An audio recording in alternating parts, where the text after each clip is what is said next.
Hey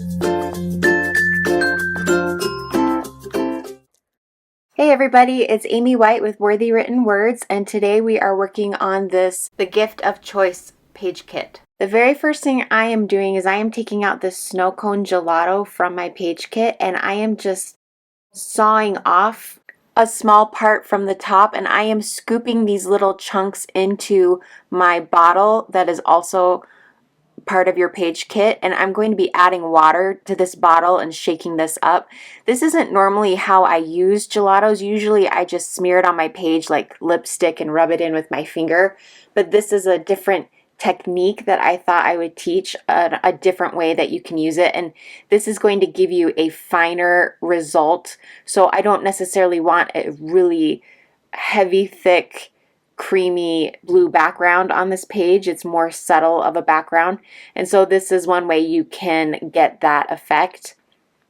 So by adding these chunks in, and then I'm going to add some water and shake it up really good. I mean, I'm going to have to shake, and I'm going to play around with this on a piece of scrapbook paper until I get it to be the consistency that I want.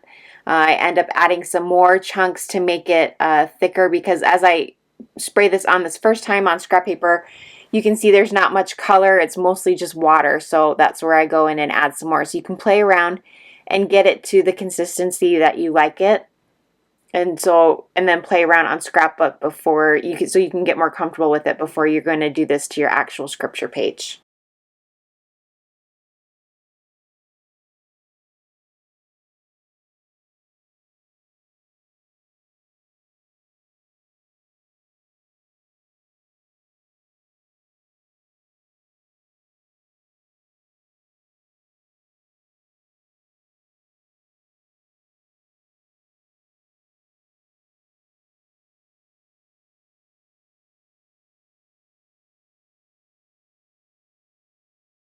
Now I'm prepping my page by putting some scrap paper over the areas that I don't want to cover.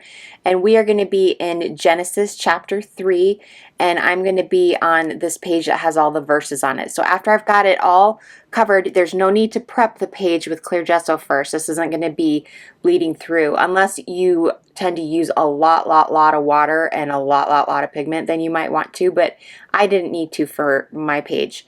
Now I am going to put this clear sticker on first because I don't want the blue to be underneath my sticker, because then it will affect what the sticker looks like. So I put the sticker down first, and then I'm going to cover the sticker vaguely with just a piece of scrap paper because I don't want to get it on top of the sticker either. And then I'm going to spray all over my page, and then I'm going to let that dry. If you have a heated tool like I do, you can let it dry in between coats and have it get dried quickly. If you don't, then you can just let it air dry and then come back and spray it some more until it's as dark as you want it to get.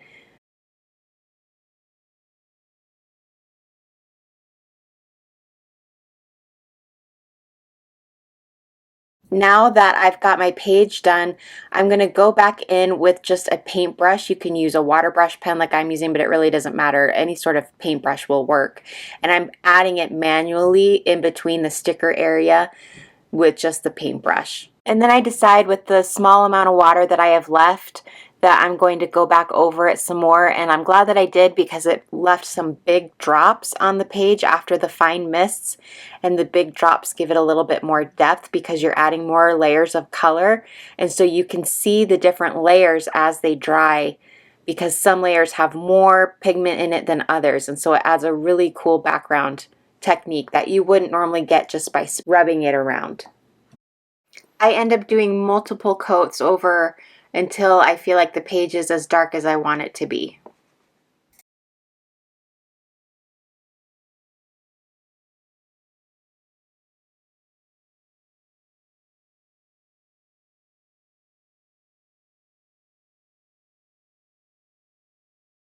Now I've got this hand placed here just so that I can take this clear title sticker and space it out appropriately between the hand and the snake. And then I'm just using the lines on my margin to get it so that it's straight.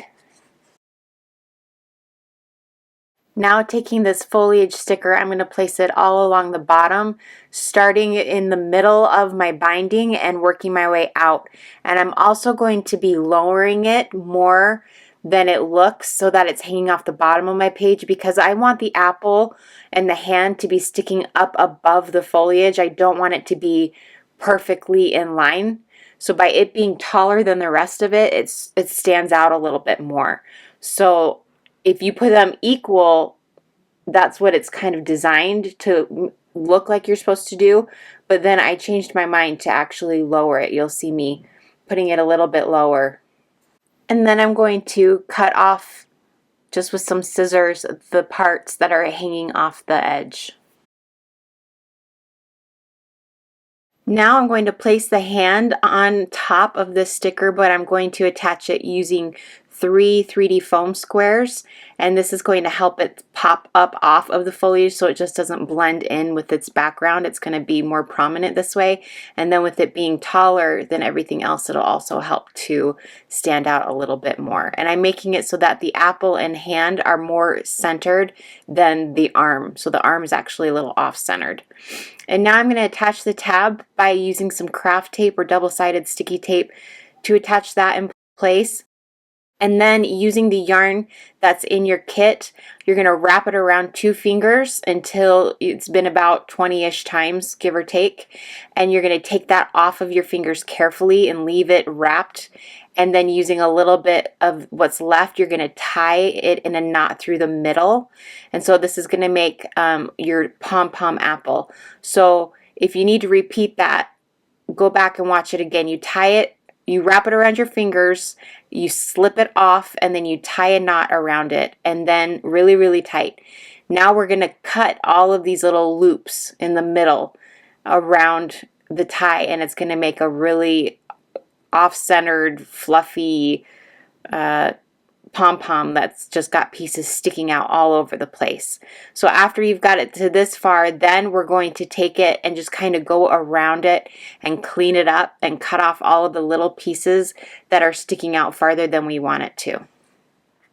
Now using a hot glue gun and a paper clip, we're going to put a dab of hot glue somewhere along the base of this pom-pom, and we're going to attach the paper clip to the bottom and just kind of push the yarn around that glue to get it to hold it in place. Now we're going to take the brown piece of felt and just cut a little stem out. There's no tutorial to this other than just cutting a little rectangle that looks like a stem. And the same thing is going to be the case with the green. We're going to cut out a leaf out of the green, just 2 curves pointed at the end to make it look like a leaf, and they'll be about the same size. And then we're going to hot glue both of these to the top of our pom-pom paper clip. We're going to put this on the top of our page, and we're going to hold it in place using both of the colored washi tapes in the kit. We're going to put it over our pom-pom as well as over the tab. And that's it. I hope that you guys had fun making this page with me. Be sure to subscribe so you can stay up to date on all of our latest video releases, and we will see you guys next time. Bye.